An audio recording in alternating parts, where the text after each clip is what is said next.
Sir, mic off है। अच्छा, sorry. ठीक है, मैं तो सिर्फ इतना बोल रहा था। लास्ट टाइम अपन ने देखा था कि लाइट्स कैसे यूज करते हैं। अब थोड़े जैसे चार टाइप की लाइट्स मैंने दिखाई थी, वैसे ही समझ लो एक दूसरे टाइप की लाइट भी है, जो मटेरियल का खुद का एमिशन होता है, राइट। अब मेन डिफरेंस क्या है दोनों में कि शेडर से अगर आप एमिशन देके लाइट्स लाते हो, तो पहली बात तो उसमें बहुत सारी चीजें चेंज नहीं हो सकती, राइट। फॉर एग्जाम्पल उसका शेप वगैरह, राइट। एक emission shader is basically N area light, right. फिर अगर आपको पॉइंट लाइट चाहिए तो आपको एक्चुअल लाइट ही लानी पड़ेगी। Emission shader just works as an area light, पर इसमें प्रॉब्लम ये है कि ये दिखाई देगा, right. It has to be a physical object, जबकि लाइट्स में ऐसा कुछ नहीं है, राइट। अच्छा, आप चीजों का शेप भी चेंज नहीं कर पाओगे, बाउंसेस चेंज नहीं कर पाओगे, राइट। कॉस्टिक्स नहीं ला पाओगे जो एमिशन वाली लाइट है उसमें। तो ये थोड़ा सा डिफरेंस है। एक दूसरी चीज क्या कर सकते हैं अपन, ये जो लाइट है, राइट, उसके अगर आप ऑब्जेक्ट प्रॉपर्टीज में जाओ और विजिबिलिटी में जाओ, तो हम लोग नोटिस करोगे इसका कैमरा रे विजिबिलिटी ऑफ होता है, राइट। ये अगर तुम लोग को याद होगा, एक लेक्चर में मैंने बताया था कि ब्लेंडर क्योंकि रेस उल्टा कैलकुलेट करता है कैमरा से, तो वो क्या करता है,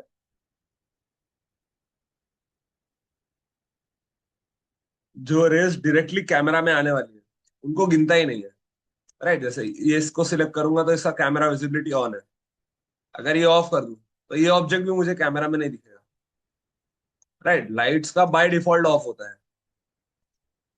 तुम अगर ऑन कर दो तो वो भी ऑलमोस्ट इस ऑब्जेक्ट जैसा हो गया, राइट। इसका भी अगर अपन स्ट्रेंथ बढ़ा दे एमिशन का, तो this will look similar.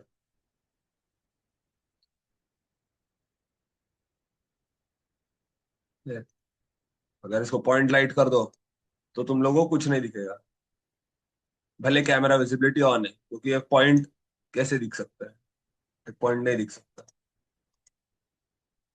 Right. सन भी तुम लोग को नहीं दिखेगा, स्पॉटलाइट भी नहीं दिखेगी, क्योंकि ये सब चीजें कोई जगह से नहीं आती, राइट। ये यहाँ तुम लोग को सन दिखेगी एकदम बैकग्राउंड में, जैसे कि कोई HDRI हो, राइट। इसका एंगल बड़ा होगा तो इसका साइज बढ़ेगा।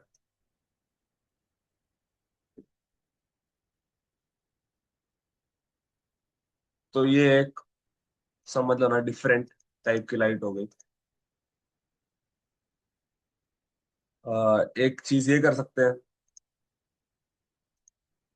अच्छा, ये एक इंटरेस्टिंग चीज है। अगर समझो मैं एक लाइट डालता हूँ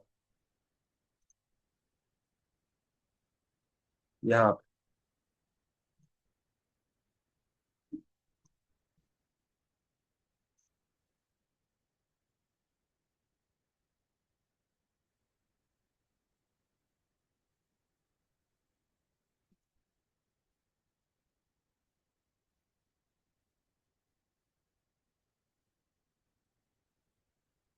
और इसका समझो मैंने कलर ब्लैक कर दिया,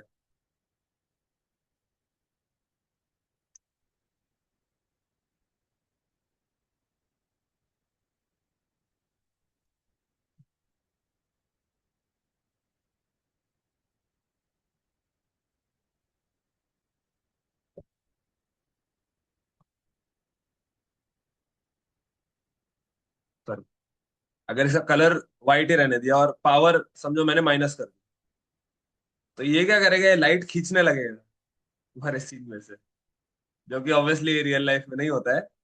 पर 3D सॉफ्टवेयर का कैलकुलेशन कुछ ऐसा होता है कि ये चीजें अपन कर सकते हैं। तो तुम लोग ना कोई कोई जगहों पे जानबूझ के शैडोज बना सकते हो, समझ रहे हो? अगर तुमको जानबूझ के शैडो बनानी है जब कभी, ऐसे कोई ये बहुत यूज तो नहीं होता है, बट कभी तुमको ऐसा कुछ करना होगी, मेरे को स्पेसिफिकली यहाँ पे शैडो चाहिए, भले यहाँ पे आसपास कुछ है नहीं, तो ये चीज तुम लोग कर सकते हो। अगर तुम चाहते हो कि बस ये समझो ये रेड लाइट खींच ले, तो सिर्फ ब्लू लाइट बच जाएगा, राइट? अगर तुम चाहते हो सिर्फ ये रेड लाइट खींचे, तुम इसका पावर नेगेटिव करके सिर्फ वो लाइट अब्सॉर्ब करवा सकते हो इससे। तो ये इंटरेस्टिंग चीज थी। हालांकि थोड़ा आगे आते हैं। अ,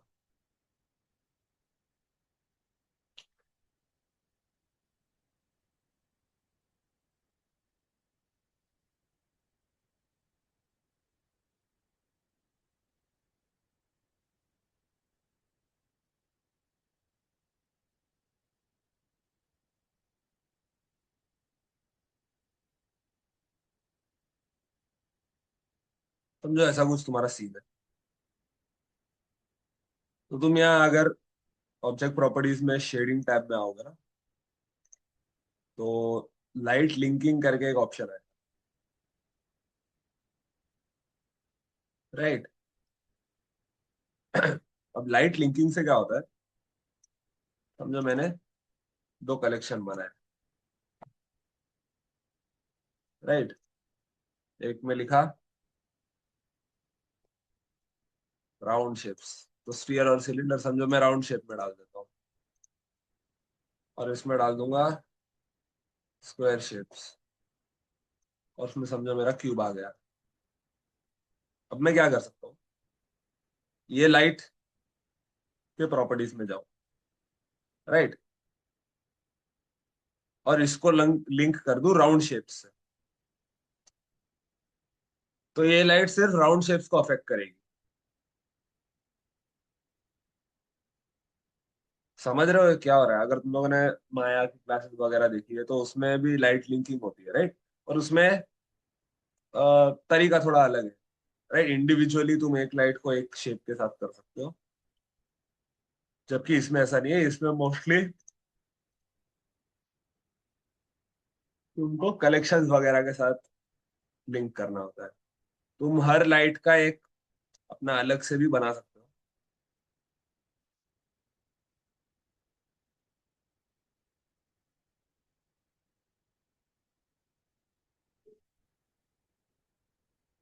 राइट? अब ये इस लाइट का अलग से कलेक्शन है, इसका नाम ही हो गया light linking for area. Area as in तुम्हारे ऑब्जेक्ट का जो नाम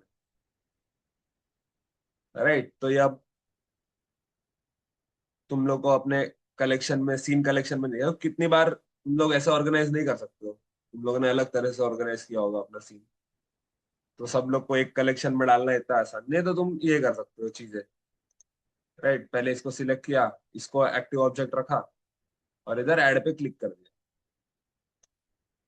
राइट? अब ये दोनों ऐड हो गए। अब इनको ऑब्वियसली तुम लोग फिर बंद चालू भी कर सकते हो, जैसे तुम लोग को जरूरत पड़े, राइट? आई थिंक कॉन्वर्सली भी ट्रू होता है, हालांकि बहुत लोग ऐसा करते नहीं। अगर मैं इसकी लाइट लिंकिंग बंद कर दूं, मैं इसको अब इसको रीनेम कर देते हैं लाइट्स, राइट? अगर मैं इसको,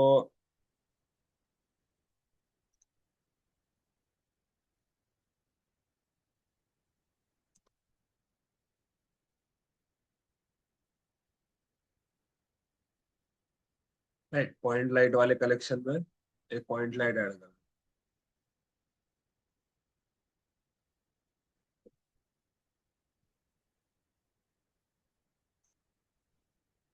अगर मैं इसको बोलूँ कि सिर्फ एरिया लाइट लो, क्या ये काम करता है?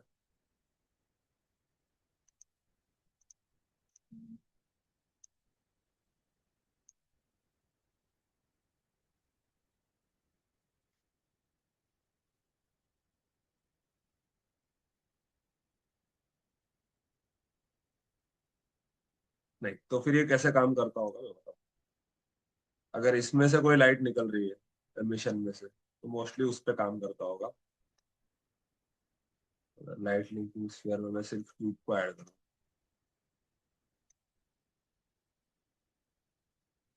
तो ये देख रहे हो, इसकी जो लाइट है वो इस पे नहीं पड़ रही, वो सिर्फ क्यूब पे पड़ रही है। राइट। तो ये ऐसे चलता है, जिस लाइट का इफेक्ट तुमको रिस्ट्रिक्ट करना है, उस लाइट की प्रॉपर्टीज में जाके तुमको लाइट लिंकिंग करनी पड़ेगी। राइट। अगर तुम एक ऑब्जेक्ट को एज अ लाइट यूज कर रहे हो, तो उसमें भी तुम लोग लाइट लिंकिंग कर सकते हो। राइट। ट्यूब को भी मैं बंद चालू कर सकता हूँ। अब अगर मैं पूरा ही बंद कर दूं तो कोई लिंकिंग बचा नहीं, तो वो सिलेंडर पे डिफॉल्ट आ जाता है। बट अगर मैं चालू रखूं लाइट लिंकिंग, तो वो सिर्फ क्यूब पे गिरेगा, सिलेंडर पे नहीं गिरेगा। राइट। इतना तक समझ में आ रहा है लोगों को? तो आगे जाता हूँ।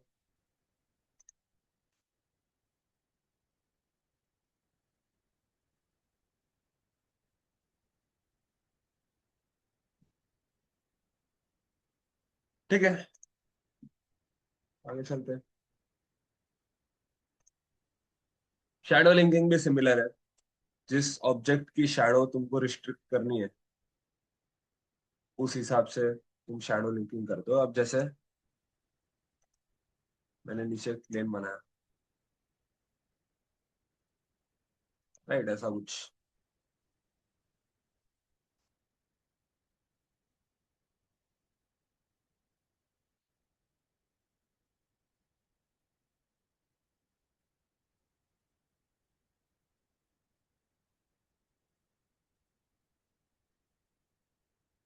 ठीक है, हालांकि ये भी कर सकते हैं।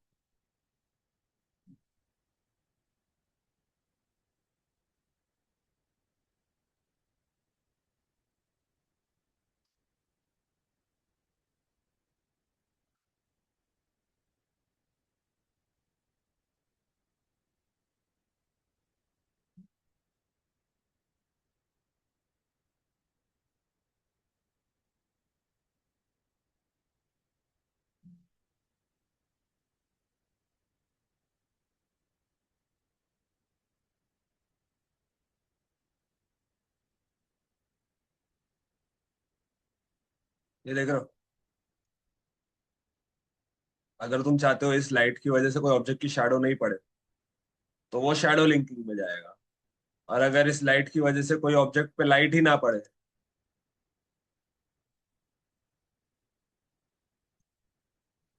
तो वो लाइट लिंकिंग में जाएगा। समझ रहे हो? अब ऑब्वियसली इस पे अगर शैडो नहीं पड़नी है, मतलब इस पे लाइट नहीं पड़ने वाली, तो उसकी कोई शैडो बनेगी नहीं यहाँ। बट ये बेसिक चीज है।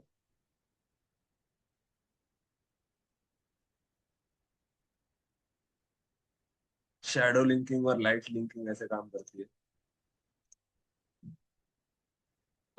लाइट ग्रुप यूज कर सकते हो अपन। थोड़ी देर बाद कंपोजिटिंग करेंगे तो अच्छे से समझ में आएगा। बट उसके लिए पहले अपने को आना पड़ेगा यहाँ। पहले वॉल्यूम अपन समझ लेते हैं। वॉल्यूम क्या होता है?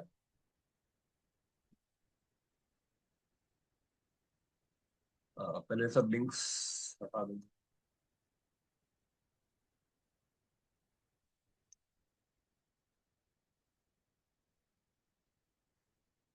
राइट, ये एक नॉर्मल लाइट है। अब क्या होता है रियल लाइफ में, एयर इतनी थिन नहीं होती हर जगह। राइट। लाइट अगर एयर से ट्रेवल करती है, तो 10 जगह बाउंस भी करती है, राइट।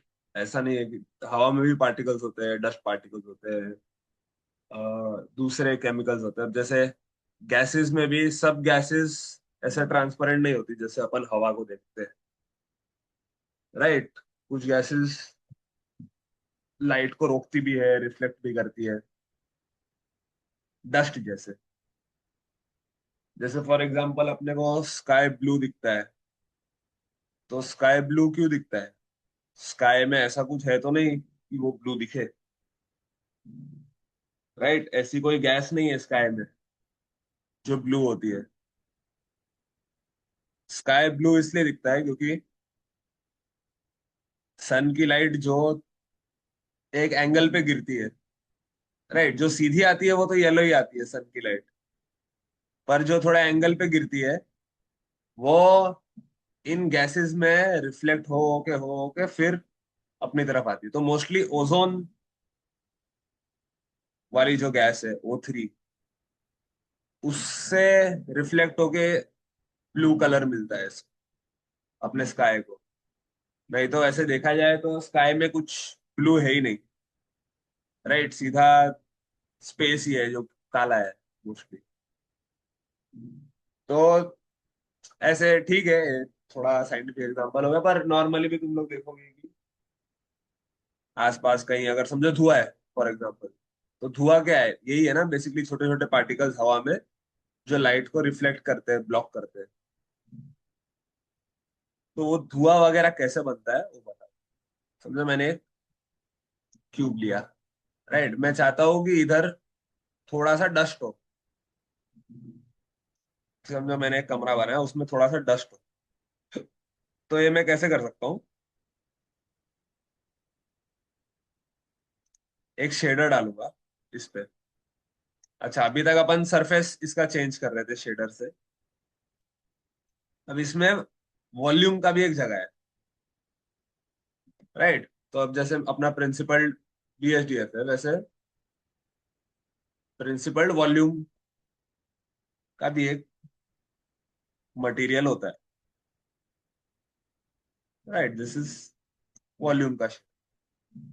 अभी वॉल्यूम का शेडर डालने की वजह से ये पूरा काला हो गया, क्योंकि अभी ये वॉल्यूम फिलहाल बहुत डेंस है शायद, राइट। इसको अगर मैं कम डेंस करूँ, जैसे 0.05 या ऐसा कुछ, तो तुम लोग फर्क देख रहे हो इसमें? अगर मैं इसको समझो डबल कर दूं, देख रहे हो लाइट पहले जितनी ट्रेवल हो रही थी उतनी ट्रेवल नहीं हो रही, और अंदर अंदर बहुत बाउंसेस होंगे। अब ये जो चीज है, अच्छा तुम ये भी नोटिस करोगे कि ये लाइट दिखने लग गई है, राइट। रियल लाइफ में भी ऐसा ही होता है। अगर कोई लाइट सोर्स है, अगर समझो तुमने कोई फ्लैश लाइट मारी या टॉर्च मारी, राइट, अगर यहाँ पे एक स्पॉटलाइट होती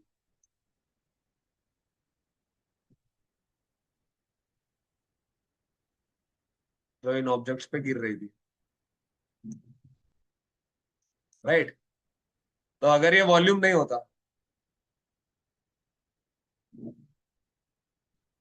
अगर ये वॉल्यूम नहीं होता आसपास, तो तुमको कभी ये वाइट ये दिखता नहीं, राइट। नॉर्मली नहीं दिखता है ना। अगर समझो ये जो वॉल्यूम क्यूब मैंने बनाया है, एक बार तो इसका सरफेस हटा देते हैं, राइट। सरफेस हटा देंगे तो कोई सरफेस बेसिकली बचेगा ही नहीं, ट्रांसपेरेंट हो जाएगा, राइट। पर अगर ये नहीं होता तो नॉर्मली अपने को सीन ऐसा ही दिख रहा था। पर क्योंकि ये वॉल्यूम है, जरा सा अगर धुआं हो जाता है रूम में या डस्ट हो जाता है, तो तुम लोग को ऐसे लाइट रेज दिखने लगती है, राइट। नॉर्मली इसको आई थिंक गॉड रेज बोलते हैं लोग, सही है। तो कितनी बार कोई डस्टी रूम दिखाना है या ऐसा दिखाना है तो वॉल्यूम का यूज होता है, राइट। अब वॉल्यूम थोड़ा सोच समझ के लोग यूज करते हैं, क्योंकि थोड़ा हैवी होता है ये, राइट, कैलकुलेशन में, क्योंकि इसको हर थोड़े से टाइम में इसको देखना पड़ता है कि कितना ये हो रहा है, एज इन हर जगह एक बाउंस कैलकुलेट करना पड़ता है ना लाइट का। ये बेसिकली क्या कर रहा है, हर थोड़े से जगह में जो भी तुम्हारा स्टेप रेट है,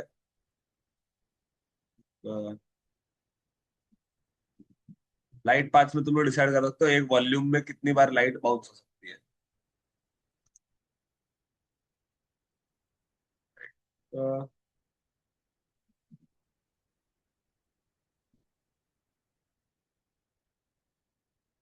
हाँ, सब वॉल्यूम्स में जाओ। वॉल्यूम्स में स्टेप रेट होता है। स्टेप रेट इज बेसिकली वही वाला लॉजिक जो अपन ने सिमुलेशन के टाइम देखा था। वो क्या करेगा, जो भी तुम्हारा शेप है उसको बेसिकली छोटे छोटे पार्ट्स में डिवाइड कर देगा, छोटे छोटे ब्लॉक्स में। तो ब्लॉक कितना बड़ा होगा वो स्टेप रेट है। राइट, तो अगर मैं स्टेप रेट छोटा करूंगा, समझो 0.2, तो वो हर 0.2 यूनिट्स में लाइट को बाउंस करवाएगा।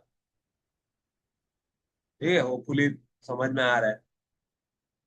और ये लाइट पाथ के जो बाउंसेस है वो ये है कि कितने वॉल्यूम बाउंसेस तुम चाहते हो कि ब्लेंडर कैलकुलेट करे। जितना इसको बढ़ाओगे उतना ज्यादा वॉल्यूम का इफेक्ट आएगा। राइट, पर उतना ही ज्यादा रेंडर टाइम भी वो लेगा। टेंशन मतलब ये पूरे चीज पे आएंगे अपन, पर वॉल्यूम्स के हिसाब से उसका लॉजिक समझ लो कि वॉल्यूम जनरली तभी काम करता है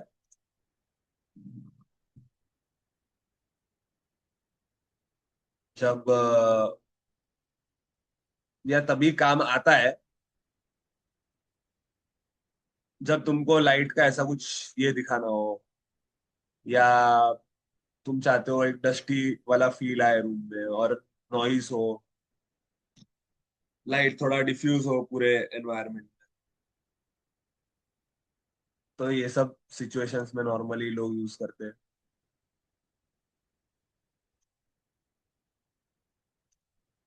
अब ऑब्वियसली अगर ये शेडर से कंट्रोल्ड है तो इसमें और भी चीजें हो सकती है।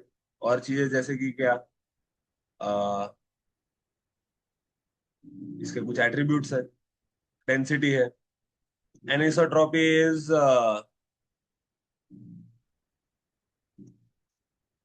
इसको समझाना थोड़ा मुश्किल है, बट बेसिकली अगर तुम इसको लेफ्ट में लेके जाओगे और राइट में लेके जाओगे तो तुमको थोड़ा आइडिया आएगा। एक ये साइड ऐसा है कि वो खुद में लाइट कितनी बाउंस करवाता है।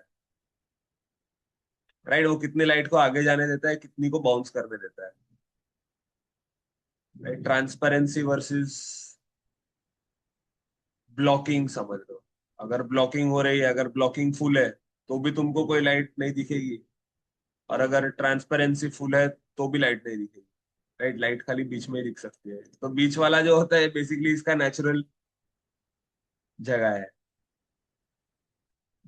ठीक है, अब और इससे ज्यादा इतने कम टाइम में समझा नहीं सकते, बट ये बेसिकली ऐसा है कि अगर तुम जब बहुत ज्यादा अपने वॉल्यूम का डेंसिटी और बहुत ज्यादा क्वालिटी रखोगे ना यहाँ रेंडर सेटिंग्स से,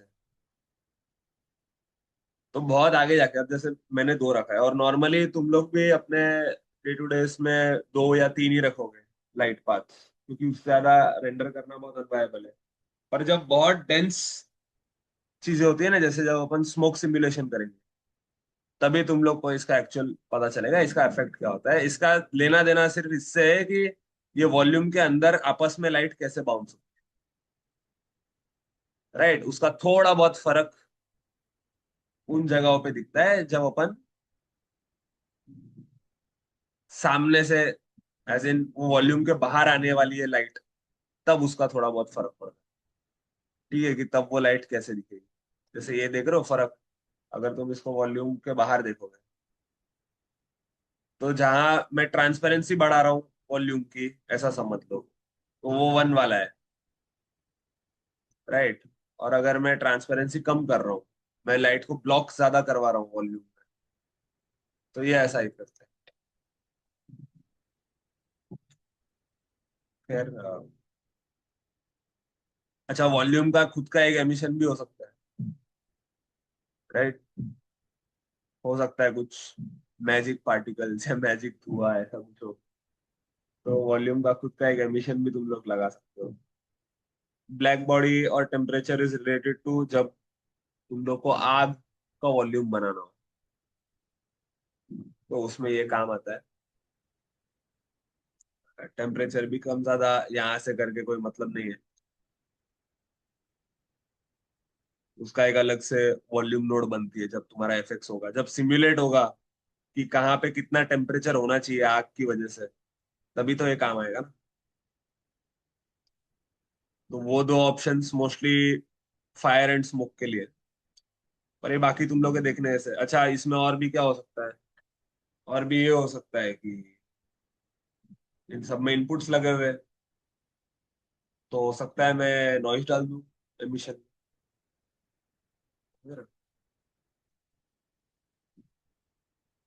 नॉइज अगर तुमको देखना है कैसा दिख रहा है, तो प्रीव्यू कर सकते हैं अपन कंट्रोल शिफ्ट दबा के। हालांकि जाएगा सरफेस में, पर प्रीव्यू करने के लिए ठीक है ना।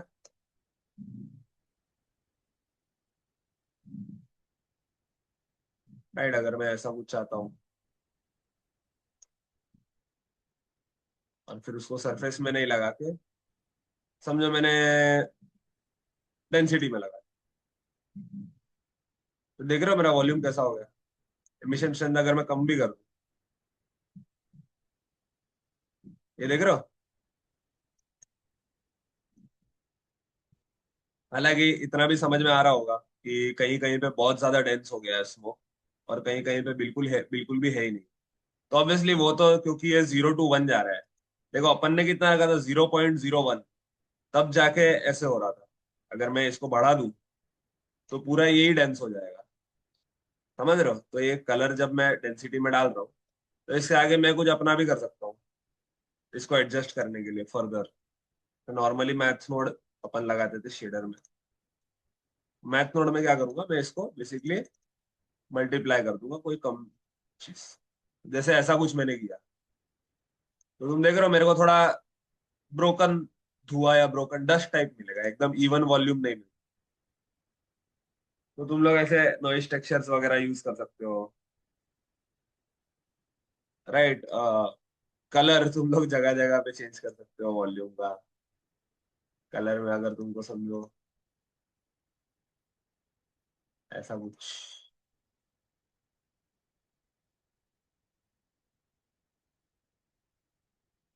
करना है।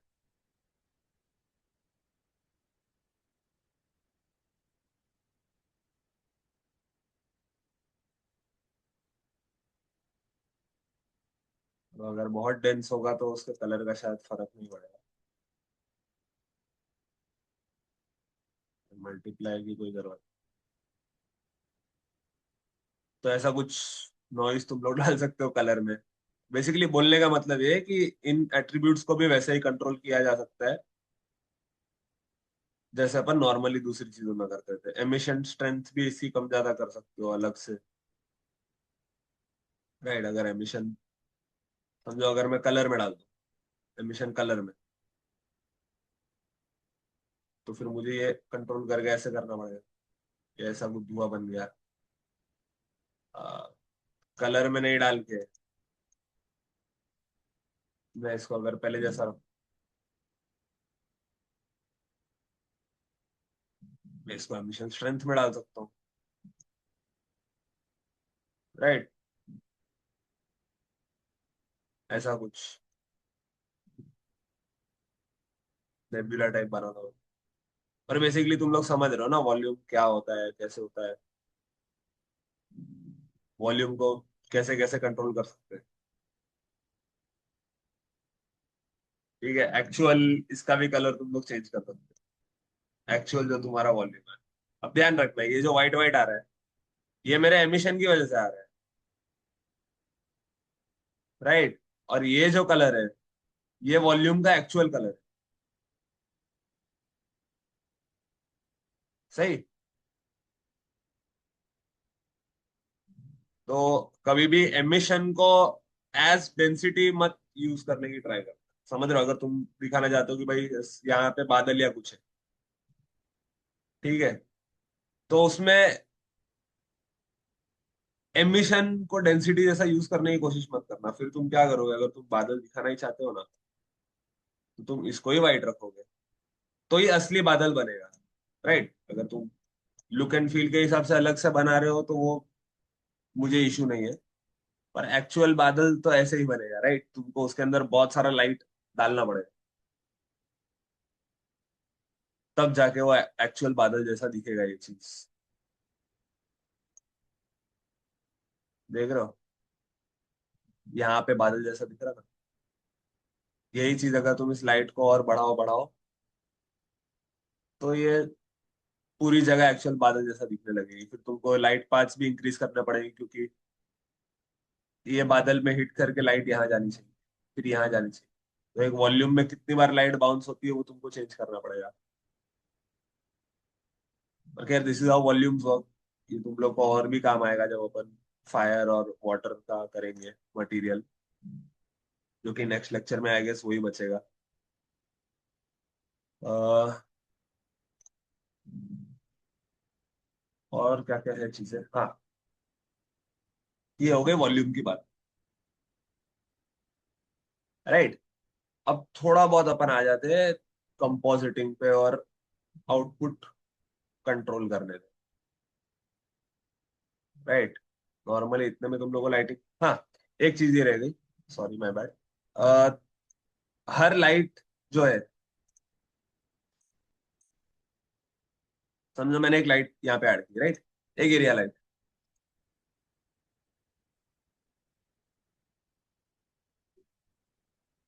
तो हर लाइट में एक ऑप्शन होता है, जैसे अमन शेडर एडिटर में, राइट। तो लाइट में तुम नोटिस करोगे कोई शेडर का ऑप्शन नहीं है, पर तुम लोग यूज नोड्स करके यहाँ पे एक ऑप्शन है, राइट। वो यूज नोड से क्या होता है, ये बेसिकली तुम्हारे लाइट का एक नोड ग्राफ बना देगा, और फिर तुम इसमें जो नॉर्मल नोड्स तुम लोग यूज करते हो वो यूज कर पाओगे, राइट। तो अगर मैं एक नॉइस यहाँ पे डालता हूँ, राइट, अगर अपन रेंडर व्यू में जाए, तो नॉर्मली लाइट ऐसे कुछ होती है, राइट। पावर और स्ट्रेंथ को कंफ्यूज नहीं करना, स्ट्रेंथ को अगर तुम 1 भी रहने देते, तो पावर को इधर से नॉर्मली चेंज कर देते हैं अपन 150 के आसपास। स्ट्रेंथ इधर अलग से दिया हुआ है, क्योंकि तुमको ये भी कंट्रोल करना होगा ना कभी ना कभी। अगर तुमको ये शेडर से कंट्रोल करना है तो तुम यहाँ से कर सकते, ठीक है। तो अब जैसे अगर मैं इसको डालूं सरफेस पे, अच्छा, अभी दिखना थोड़ा मुश्किल है एग्जैक्ट, क्योंकि ये एक एरिया लाइट है, पर अगर तुम यहाँ जाओ, इसका कैमरा विजिबिलिटी ऑन करो, तो तुम देख सकते हो अब कैसे लाइट गिर रही है। राइट, ये नॉइस टेक्सचर ऐसा है।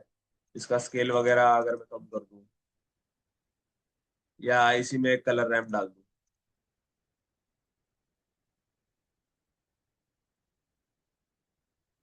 देख रहे हो कैसी चीज हो सकती है।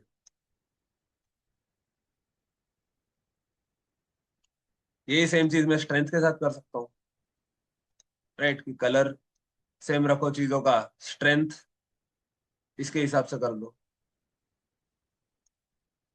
राइट। या मैं बोलूँ कलर मेरे स्ट्रेंथ सेम रहने दो, कलर मेरे हिसाब से कर दो। बेसिकली बोलने का मतलब ये है कि लाइट में भी टेक्सचर दिया जा सकता है। समझ रहे हो, अब जैसे मैं जिधर जिधर मैं नॉइस टेक्सचर यूज करता हूँ, उधर मैं एक्चुअल टेक्सचर भी यूज कर सकता हूँ ना।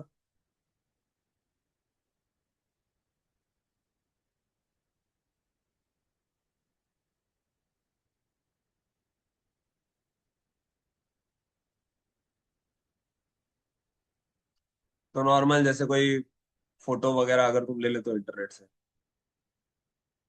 तो उसको भी यूज कर सकते हो एज अ लाइट, राइट। सब चीज में नोट्स यूज होती है।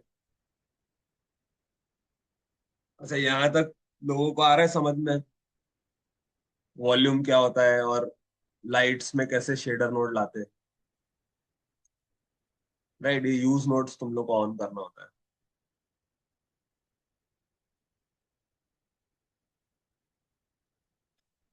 तो थोड़ा और आगे के रेंडर प्रॉपर्टीज वगैरह देख सकते हैं अपन।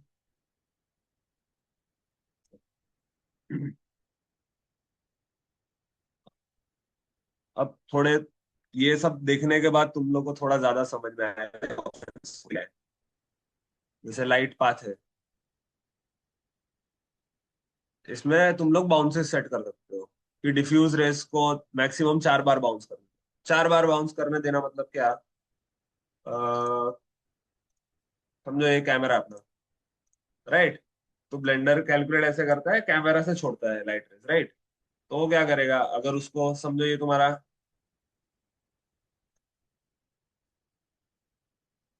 कैमरा व्यू है, राइट। थोड़ा सा अपन इसको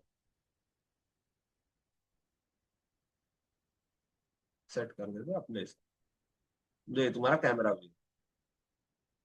तो समझो इसको देखना है ये पिक्सल पे क्या कलर मेरे को दिखाना है, ठीक है।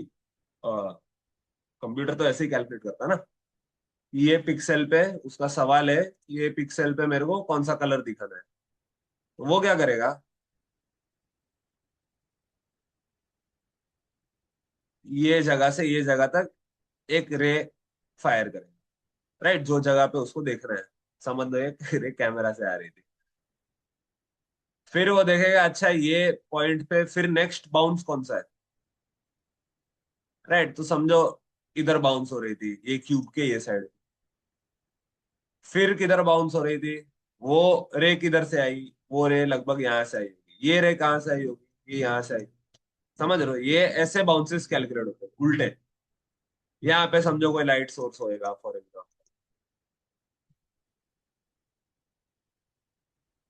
तो जैसे ये एक रे निकली, वैसे ये एक ही पाथ पे ये अलग अलग तरह की रेज निकलती, राइट। डिफ्यूज रेज जो कैलकुलेट करती है डिफ्यूज, खाली कलर उसका लेना देना होता है। ग्लॉसी रेज जिसका लेना देना सिर्फ रिफ्लेक्शन होता है चीजों का। ट्रांसमिशन रेज जिसका लेना देना होता है कि भाई कोई ग्लास के अंदर घुस रहा है क्या रे, तो ग्लास की वजह से क्या इफेक्ट होगा। वॉल्यूम रे ऐसी होती है कि भाई बीच में अगर कोई वॉल्यूम आएगा तो उसको उस वॉल्यूम से लेना देना है, राइट। उसको एक्चुअल ऑब्जेक्ट से कुछ लेना देना नहीं। तो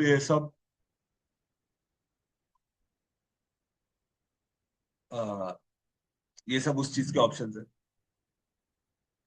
क्लैंपिंग इज, अगर तुम्हारे इसमें सीन में बहुत ज्यादा लाइट हो गई तो तुम लिमिट सेट कर सकते हो कि कितनी ज्यादा लाइट मैक्सिमम मैं देना चाहता हूँ मेरे सीन में। कॉस्टिक्स अगेन, आई थिंक वाटर करेंगे तब तुम लोग को ज्यादा समझ में आएगा क्योंकि उसमें आसान है दिखाना। पर कॉस्टिक्स बेसिकली वो स्विमिंग पूल के नीचे देखो कैसे व्हाइट लाइट और ब्लैक लाइट मतलब ऐसे चेंज होती रहती है ना पानी के शेप के हिसाब से। या कोई, अगर तुम लोगों ने कोई कांच की बोतल रखी होगी कहीं पे या इवन प्लास्टिक की बोतल जिसका शेप थोड़ा अतरंगी हो, कोई कोल्ड ड्रिंक की बोतल रखी हो और उसके अंदर से लाइट पास होती है तो उसकी शैडो का भी नोटिस करना कैसे पड़ती है, बहुत डिफरेंट पड़ती है नॉर्मल ऑब्जेक्ट्स, राइट। तो कॉस्टिक्स बेसिकली वो है। फास्ट जीआई अप्रोक्सीमेशन अगर तुम ऑन कर देते हो तो बेसिकली वो क्या करता है, ये जो इनडायरेक्ट जो बाउंसेस है ये बहुत कम कर देता है, राइट। ये कैलकुलेट करता ही नहीं है, वो अंदाजा लगा के बता देता है कि लगभग ऐसी लाइट होती होगी पूरे सीन में। तो वो एक तरीका है अपना, रियलिज्म तुम्हारा कम हो जाएगा इससे, पर रेंडर फास्ट होगा। Volumes again, step rate is basically कितने स्टेप्स पे तुम लोग को एक वॉल्यूम का बाउंस समझना है, राइट। और रेंडर के लिए अलग है, व्यू पोर्ट के लिए अलग है। व्यू पोर्ट में हो सकता है मुझे वन पे देखना है, पर जब मैं रेंडर करूँ एक्चुअल, तब मैं चाहता हूँ हायर क्वालिटी का वॉल्यूम मेरे को दिखे, तो मैं रेंडर में 0.5 कर दूंगा, व्यू पोर्ट में ज्यादा रहने। ये सब मैक्सिमम स्टेप्स कितने रखने हैं एक वॉल्यूम में वो भी तुम लोग इधर से सेट कर सकते हो। मैक्सिमम स्टेप्स और मैक्सिमम बाउंसेस में फर्क समझ लो। मैक्सिमम स्टेप्स का मतलब ये है कि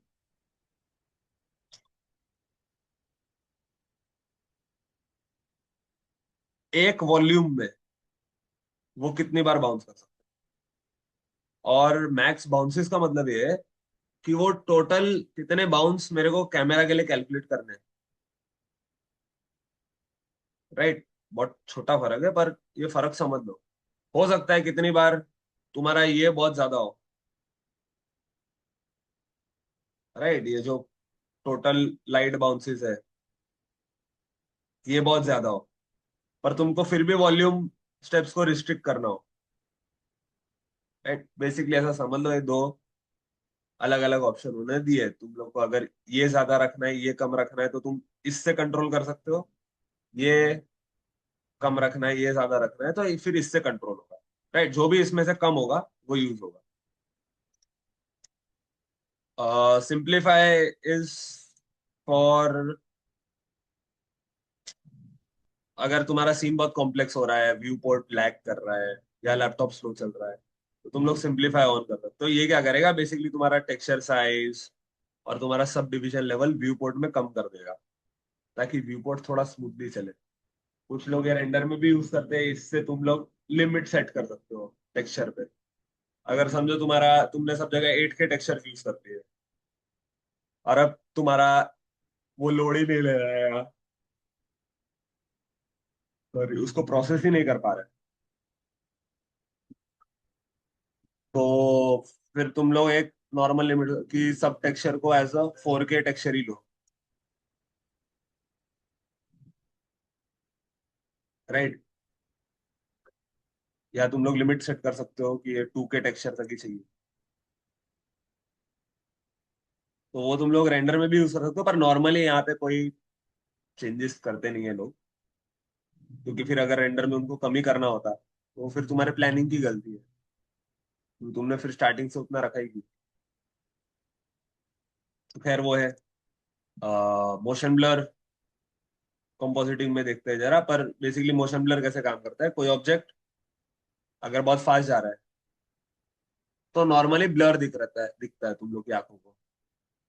राइट, तुम लोगों ने अगर टीवी में या मूवीज में तुम देखोगे कोई चीज बहुत फास्ट जा रही है, तो उसके पीछे एक ट्रेल दिखती है वो ऑब्जेक्ट की।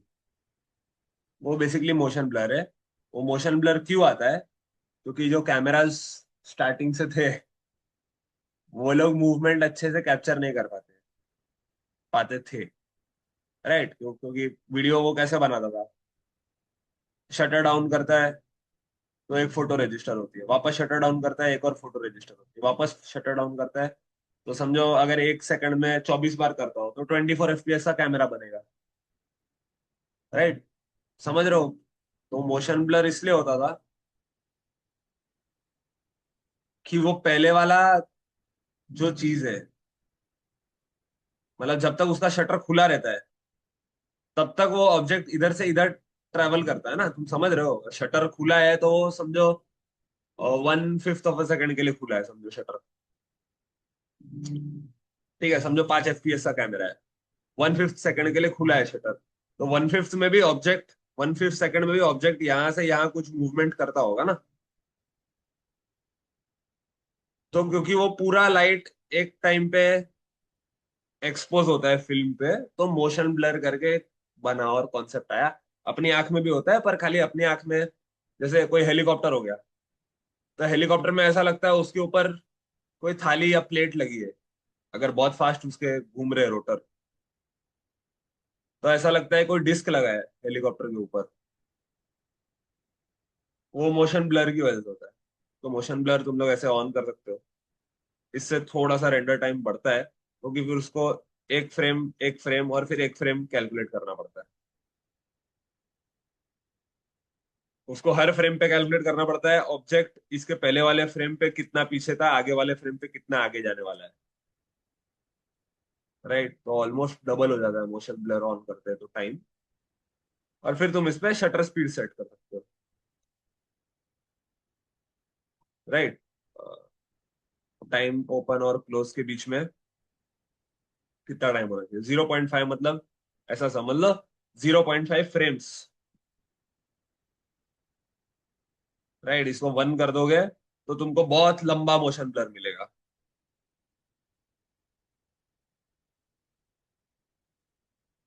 समझ रहे हो?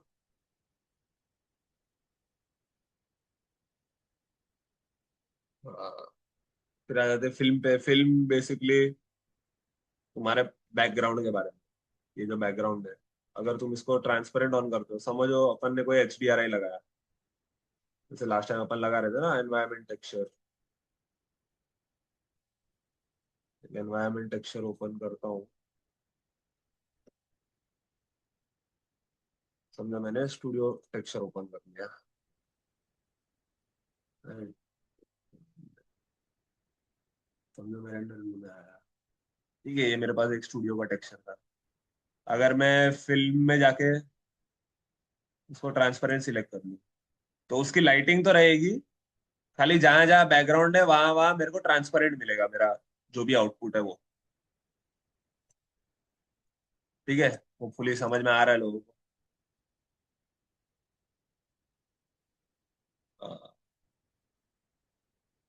परफॉर्मेंस में परफॉर्मेंस रिलेटेड चीजें हैं ऑब्वियसली, बट इसमें तुम अलग अलग चीजें सेट कर सकते हो डिपेंडिंग ऑन तुमको क्या जरूरत पड़ रही है। अच्छा, जो भी ये सब सेटिंग्स है, उसमें तुम लोगों को ना काफी जगहों पे प्रीसेट्स मिलेंगे। जैसे परफॉर्मेंस में प्रीसेट्स उन्होंने ऑलरेडी बना के दिए है। अगर तुम मेमोरी इश्यूज फेस कर रहे हो तो तुम इसको लोअर मेमोरी पे करके छोड़ सकते हो, तो वो ऑटोमेटिकली वही चीजें करेगा जिसमें मेमोरी कम लगती है। इसको फास्टर रेंडर, अगर तुम्हारे पास अच्छा पीसी है, अच्छा सब है, तो तुम फास्टर रेंडर करके छोड़, जो ज्यादा सिस्टम रिसोर्सेज यूज कर सकता है पर फास्ट रेंडर कर देगा। और ये बाय डिफॉल्ट है जो नॉर्मल लोगों के लिए होता है। तो ऐसे बहुत सारे सेटिंग्स में ना प्रीसेट्स तुम लोगों को मिलेंगे। जैसे लाइट पाथ में भी प्रीसेट्स है। ठीक है, जो अपन यूज करते हैं अभी, ये आई थिंक डिफॉल्ट है, या उसकी जगह अगर तुमको सिर्फ डायरेक्ट लाइट का लेना देना चाहिए। देख रहे हो, ये रेंडर जल्दी होता है, बट इसमें कुछ भी बाउंस लाइट कुछ भी नहीं मिलेगा तुमको। सिर्फ जो बाहर से लाइट है वही लाइट, राइट। इसकी जगह अगर मैं फुल ग्लोबल इल्यूमिनेशन, तो इसने देखो सब 32 कर दिया। मतलब सब जो भी लाइट बाउंस कैलकुलेट हो सकता है ह्यूमनली पॉसिबल, मतलब 32 बाउंसेस तक सब चीज को कैलकुलेट, राइट। तो तुम ऐसे अलग अलग चीजें कर सकते हो, इसको डिफॉल्ट में भी छोड़ सकते हो ऑब्वियसली। पर तुम देख रहे हो कितना थोड़ा फर्क पड़ जाता है।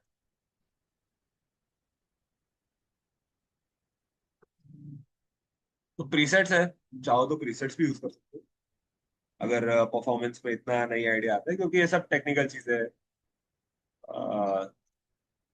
परसिस्टेंट डेटा क्या होता है, टाइलिंग क्या होता है,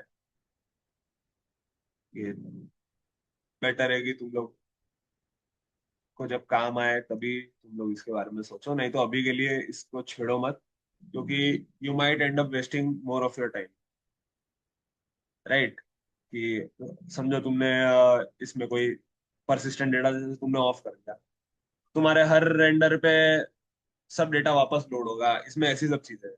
ठीक है, तो मैं अभी फिलहाल कोई मतलब नहीं तुम लोगों को उसमें बोर करके, या जब तुम लोग को इसका काम अभी लगने ही नहीं वाला है, जब तुम 3 4 प्रोजेक्ट रेंडर करना चालू करोगे और थोड़ा तुमको आदत हो जाएगी ब्लेंडर के तरीके से सोचने का, तो तुमको ये ऑप्शन अपने आप समझ में आ जाएंगे। ये टाइल क्या होता है, और परसिस्टेंट डेटा कैसे यूज करते हैं। इसको तो खैर हम लोग भी हाथ नहीं लगाते, क्योंकि ये सब बहुत टेक्निकल चीज है, बट टाइलिंग और परसिस्टेंट डेटा तुम लोग चेक कर सकते हो। और नहीं तो इसको एक प्रीसेट पे करके छोड़ दो, अगर मेमोरी प्रॉब्लम है तो ये कर दो, फास्टर रेंडर चाहिए तो ये कर दो, राइट। ये बाकी सब एड ऑन वाले ऑप्शंस है। कलर मैनेजमेंट का लेना देना सिर्फ तुमको जो व्यू पोर्ट पे दिख रहा है उससे लेना देना है। समझ रहे हो, इसका तुम्हारे एक्चुअल रेंडर से कोई लेना देना नहीं है। ये सिर्फ तुम्हारा जो व्यू है उसका कलर एक कलर स्पेस के हिसाब से चेंज करता है, राइट। सिर्फ जो व्यू है वो, नॉट योर एक्चुअल रेंडर। तो इसमें भी कोई बहुत ज्यादा ध्यान देने की तुम लोग को जरूरत नहीं है। AGX पे रखो, नॉर्मली लोग AGX पे ही रखते हैं, आजकल का इंडस्ट्री स्टैंडर्ड है। राइट। फिल्मिक वगैरह करोगे तो थोड़ा येलो हो जाएगा, ये सब चीजें दिखने में। और अनलेस एंड अनटिल तुम लोग के पास कोई बहुत स्पेशल अलग से मॉनिटर नहीं है, अगर तुमको इन चीजों के बारे में नहीं पता है ना, तो तुमको इन चीजों के बारे में पता होने की जरूरत ही नहीं है। ऐसा है, ऐसी चीजें है ये। राइट, क्योंकि तुम्हारे पास जब वो मॉनिटर आएगा तो उस पर लिखा होगा कि तुम कौन सा अलग से व्यू ट्रांसफॉर्म ट्रांसफॉर्म यूज करो। तो अभी के लिए AGX पे ही करो, या कोई कंपोजिटिंग करता है और वो कंपोजिटिंग के हिसाब से लाइटिंग और रेंडरिंग कर रहा है, तो उसको ऑलरेडी ये कलर स्पेस या व्यू ट्रांसफॉर्म वाली चीजें मालूम है। राइट। HDR के लिए तुमको HDR डिस्प्ले चाहिए, और ये कलर मैनेजमेंट तुम लोग कर सकते हो कर्व्स का। पर ध्यान रखना है, इसका तुम्हारे एक्चुअल रेंडर से कुछ लेना देना नहीं है, ये सिर्फ यही है कि भाई तुमको व्यू कोड में कैसे दिख रही है। तो ये कुछ ऑप्शंस देखे आज अपन ने। नेक्स्ट टाइम तुम लोगों को थोड़ा आउटपुट सेटिंग्स और कंपोजिटिंग के बारे में बताता हूँ, पासेस के बारे में बताता हूँ। राइट। आज के लेक्चर में किसी को कुछ डाउट है तो रुक सकते हैं, नहीं तो जाते हैं।